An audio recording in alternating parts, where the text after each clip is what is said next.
this week we're going over our top 10 dynasty tight ends.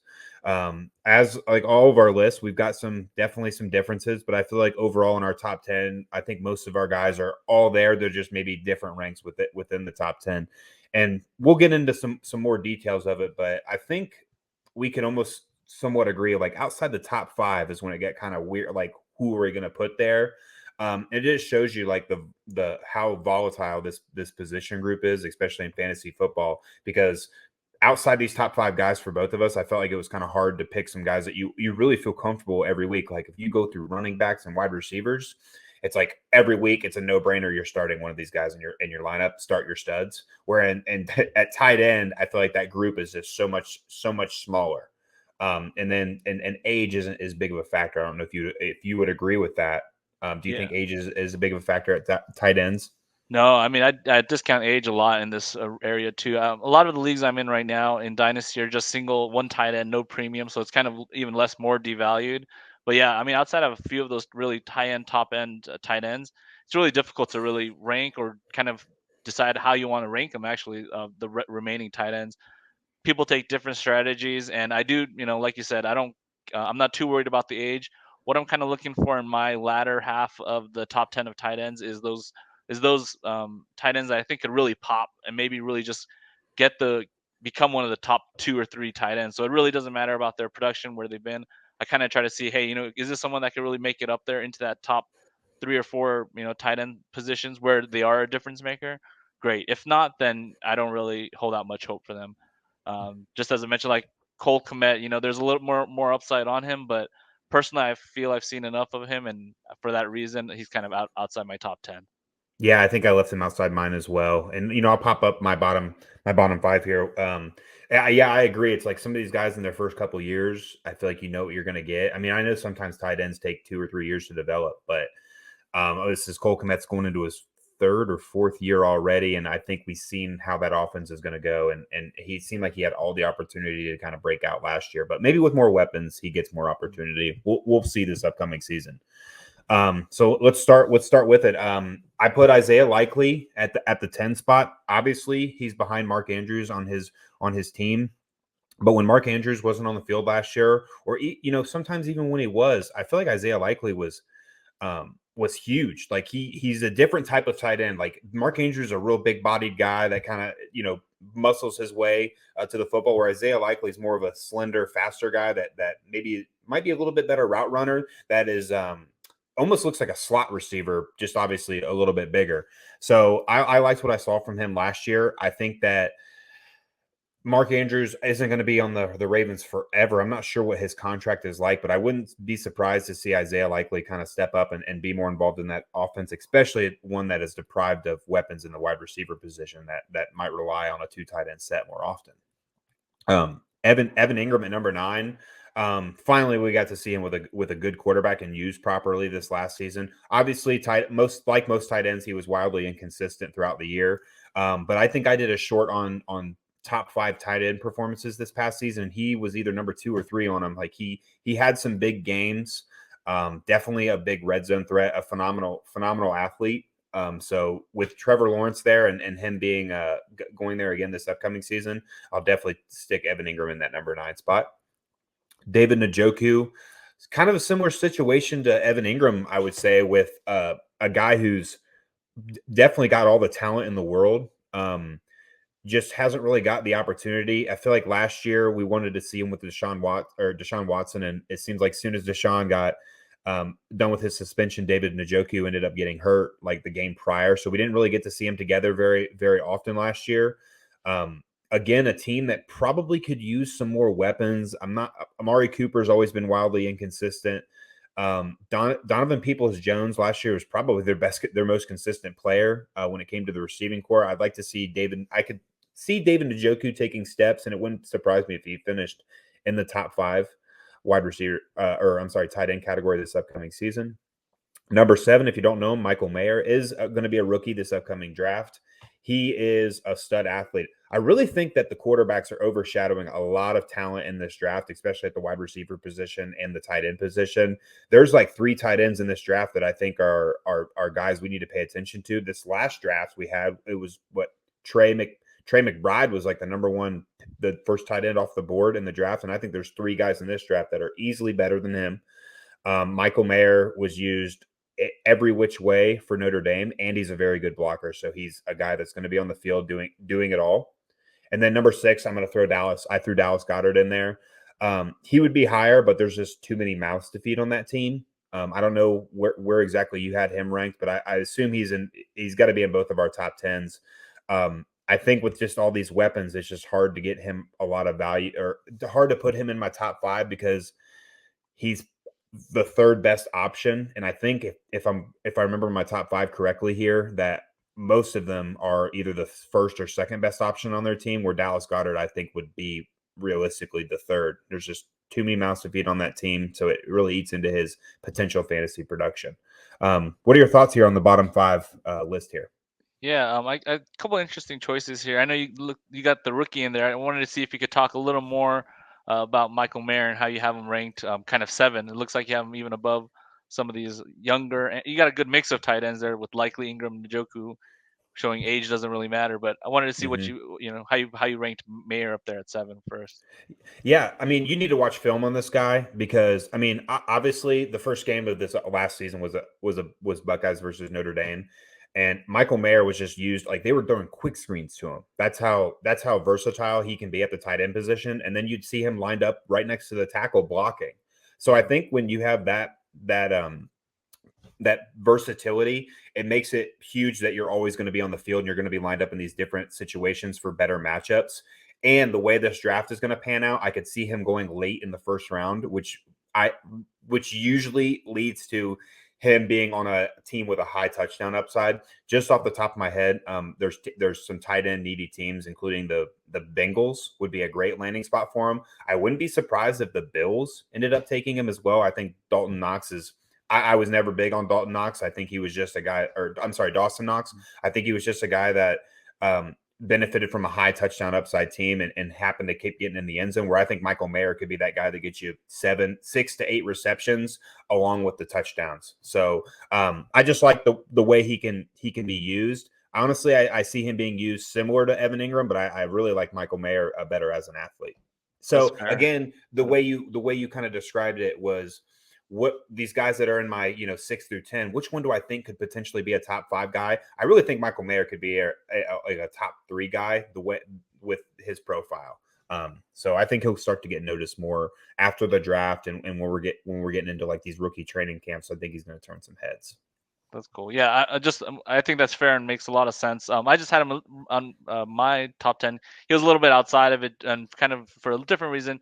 Just not sure about the landing spot. I did kind of see him having a pretty good career and being able to get some playtime immediately that first year. He looks like a Mm-hmm. complete tight end. It reminds me a lot of kind of Zach Ertz when he was younger.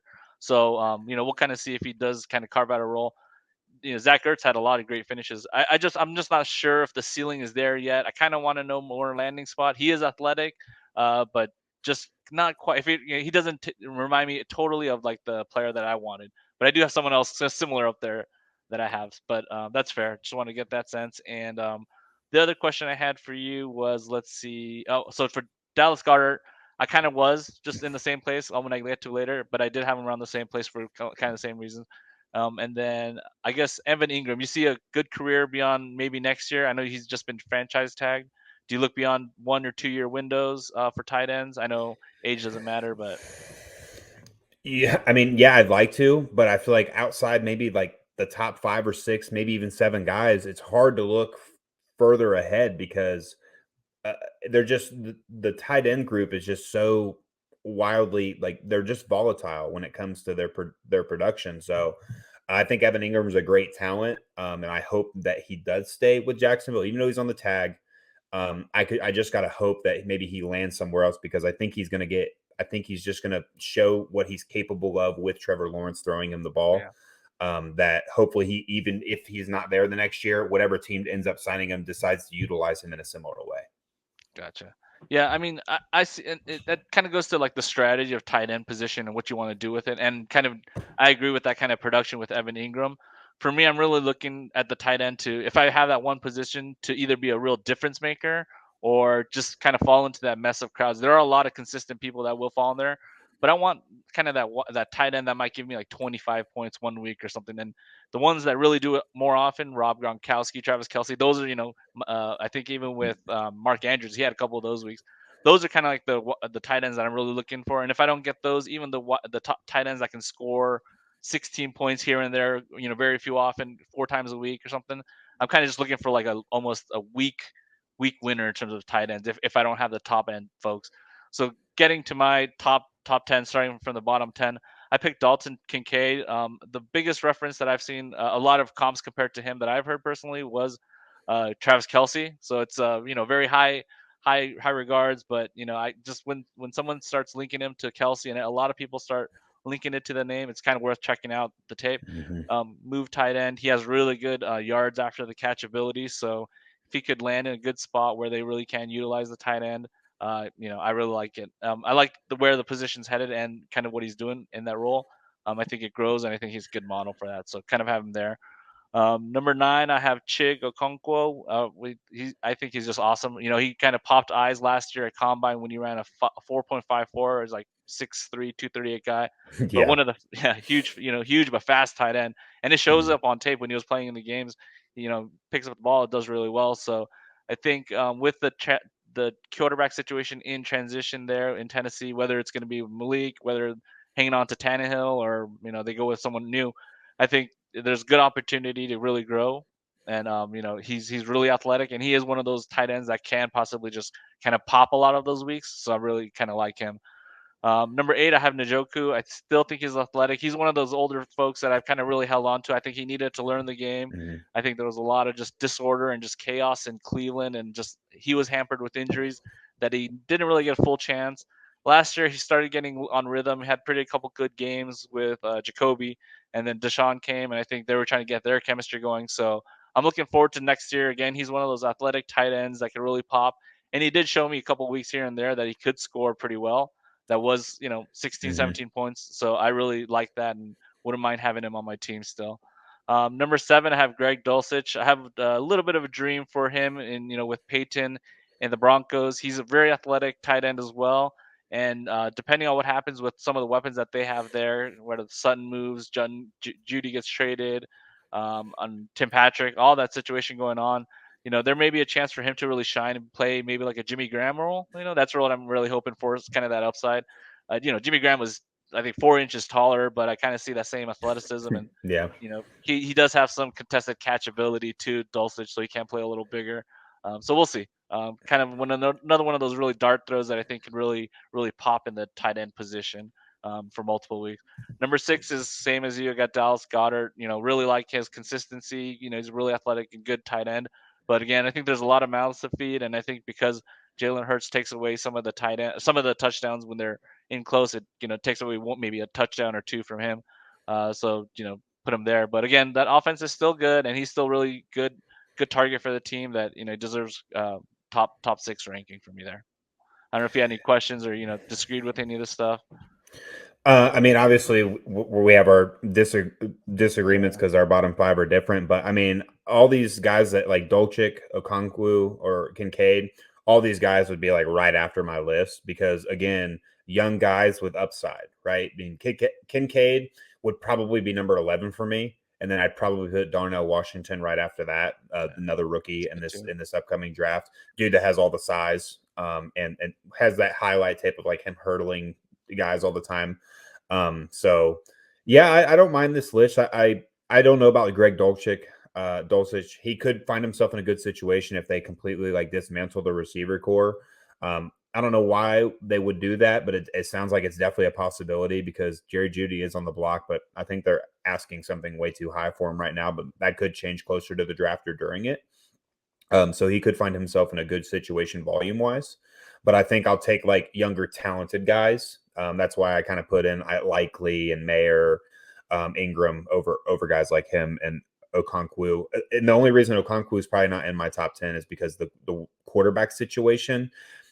I think it's going to be Tannehill this upcoming season. The only reason I wouldn't think it would be Tannehill is if they for some reason trade Derrick Henry, then I could think, okay, they're going to rebuild. Like there's no point in trading like an elite running back like Derrick Henry unless you're just starting a rebuild. And why would you start a rebuild when you have a rookie quarterback, or I'm sorry, a second-year quarterback on the bench, you might as well give him a shot and see if you need to address quarterback in the draft. So if Tannehill's quarterback, I would like Okonkwo better this upcoming season, but there's definitely a possibility that Malik Willis takes over at some point during the season if it's not going Tennessee's way. But I do like Dalton Kincaid at number 10. I really debated putting him there myself, but I just want to put one rookie in there. Yeah, no, I think the differences really show that it's kind of Wild West out there in terms of what It how is. you're ranking and what you're trying to do at the tight end position. So, we'll see how it all shakes out in the end. Yeah, it's funny because in both of our bottom fives, I'm sure there's guys we can think of that week one we would start over some of these guys, Yeah, but the upside's not there, right? yeah, So that's why it's like if you don't have one of these top 5 guys, let's just get somebody that could potentially be one, even though there's like maybe guys below this that are producing, but it's like they're like a 10 point as a really, pretty good week for them. Where yeah, these guys might like score like Isaiah Likely, if Mark Andrews is on the field, probably isn't getting 10 points very often. But if for some reason Andrews goes down or gets traded at some point during the season, or he's not there the upcoming season, Likely's value skyrockets up. right. So I'd rather take that. I'd rather throw that dart and try and hit that rather than get a guy that's like I'm excited if he gets 10 points or double Yeah, digits. yeah. Dawson Knox was one of those guys last year. I just kind of held Yes. on my roster all year, kind of 4 points, 5 points. I think he had maybe 1 or 2 good weeks, but just not exciting. I look back at the scores of my matches, and Dawson Knox could have been there, doesn't have to be there. Didn't really matter to my score usually. So that's kind of when I was like, if we have this one spot where we're able to create a difference, let's see if we can, get big points. Yeah, like Noah Fant was Yeah. starting for me every week, and I'd be pumped if he got 10 points. Yep. I Yep. think, Yep. yeah. So, but it's like I'd rather take any of these guys, even though they might not be scoring as much each week. Yeah. All right, let's get in my top 5. George Kittle at number 5. George Kittle just had a phenomenal season, but he's getting older now, and it seems like every single year now he's getting injured or missing some games. So 1 year I think it might be a fluke. 2 years in a row, 2 and 3 years in a row, it's starting to become something that's consistent. I think just he plays so hard that his body can't take the way he plays. So I'm going to put him at the number 5 spot. I also don't know what the quarterback situation is going to be like in San Fran this upcoming season. If it happens to be Trey Lance, which I think is definitely possible, I think they just become a really, really run heavy team, kind of like how the Ravens are. Even though Mark Andrews is super valuable, they don't have like DMo with them and Brandon Ayuk, other players to throw the ball to. So I think George Kittle could find himself as like potentially like a third option this upcoming season, especially with Christian McCaffrey here. He and Dallas Goedert were kind of hard to put there. Like I almost switched them, but then I just put the guy that I think still is overall a better tight end. And that's why I threw George Kittle in there. Number 4, Mark Andrews. If you asked me last year, I would have put him at probably number 3.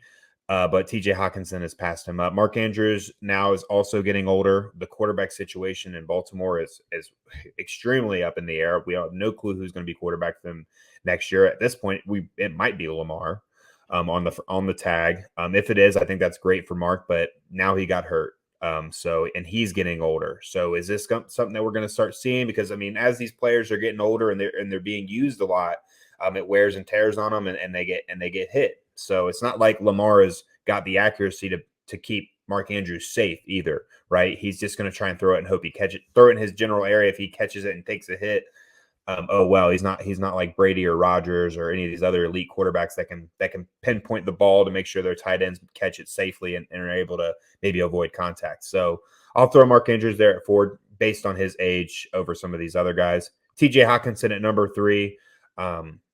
The trade, I think, worked really well for TJ Hawkinson. I love the landing spot on the now pass heavy Vikings.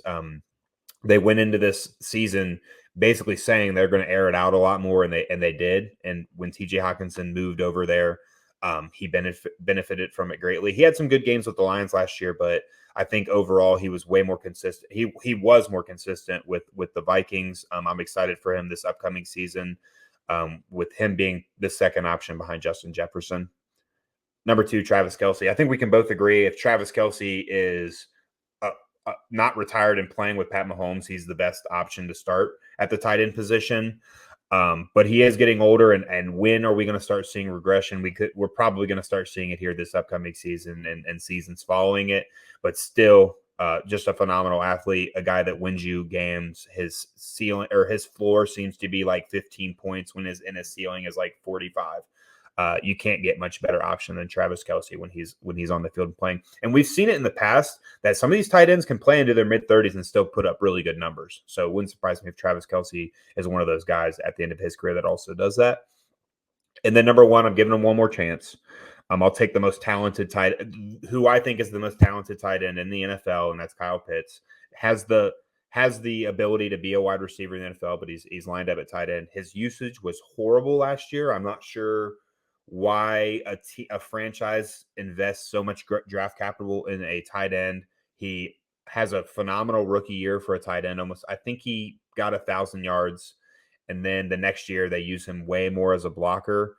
But Marcus Mariota is not as good as Desmond Ridder as a quarterback. We saw Drake London's numbers uptick when Desmond Ridder took over. I would expect to see the same thing with Kyle Pitts. I look for him to have a huge bounce back year.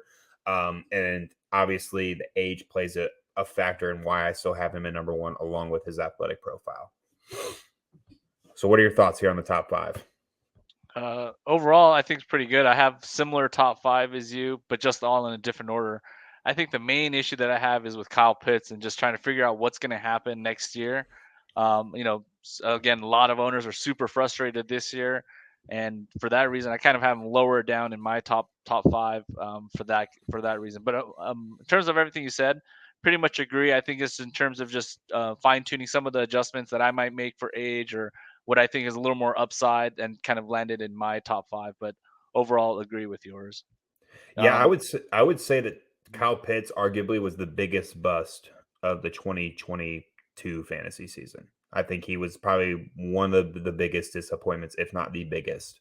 Yeah. When it came to probably where you drafted him in redraft leagues or what you potentially traded for him in the offseason prior, he definitely disappointed. Like I found myself starting like a lot of people, like Greg Dolchik over him in some leagues. So I'm definitely thinking that it's going to be a bounce back season. If not, he won't be my number one next year.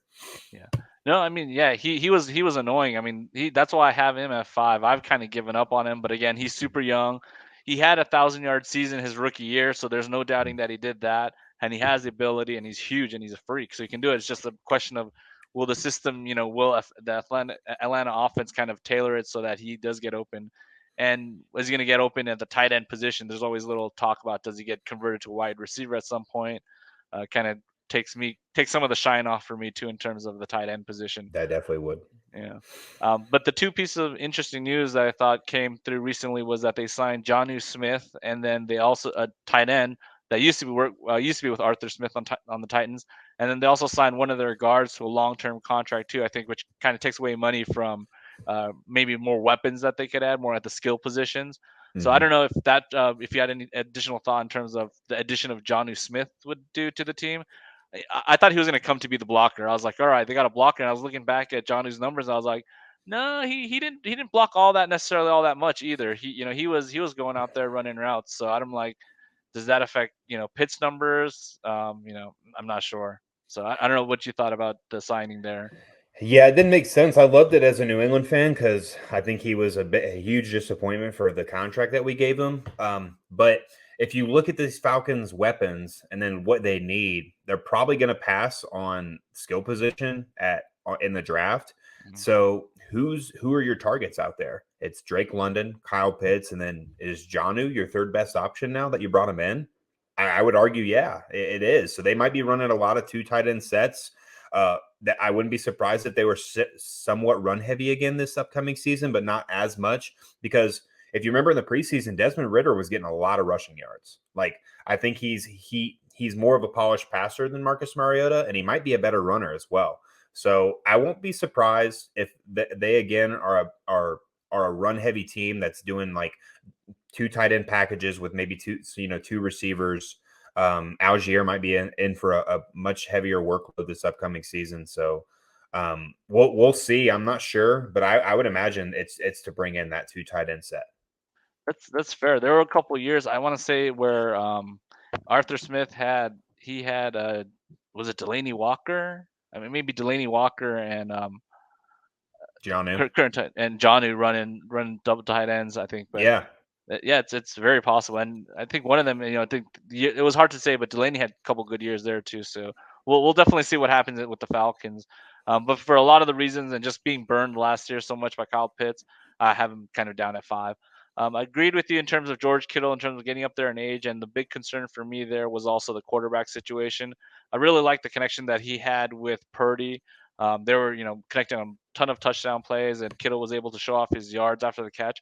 A lot of it had to do with Purdy's ability to kind of move in the pocket, and I think his just connection with Kittle kind of finding spots to get open that they were able to make a lot of plays work. So, would be very interested to see what eventually happens in the 49ers quarterback position. I think they're going to have to give Lance one more shot, just draft capital, and just to be fair to the guy that maybe Purdy isn't quite ready either. So, we'll have to see. I liked his production with Purdy more so than Lance, but we'll see. I liked T.J. Hawkinson kind of having the same place as you do. He's still young, tight end, and found really the perfect landing spot now, especially with Adam Thielen being released from the Vikings.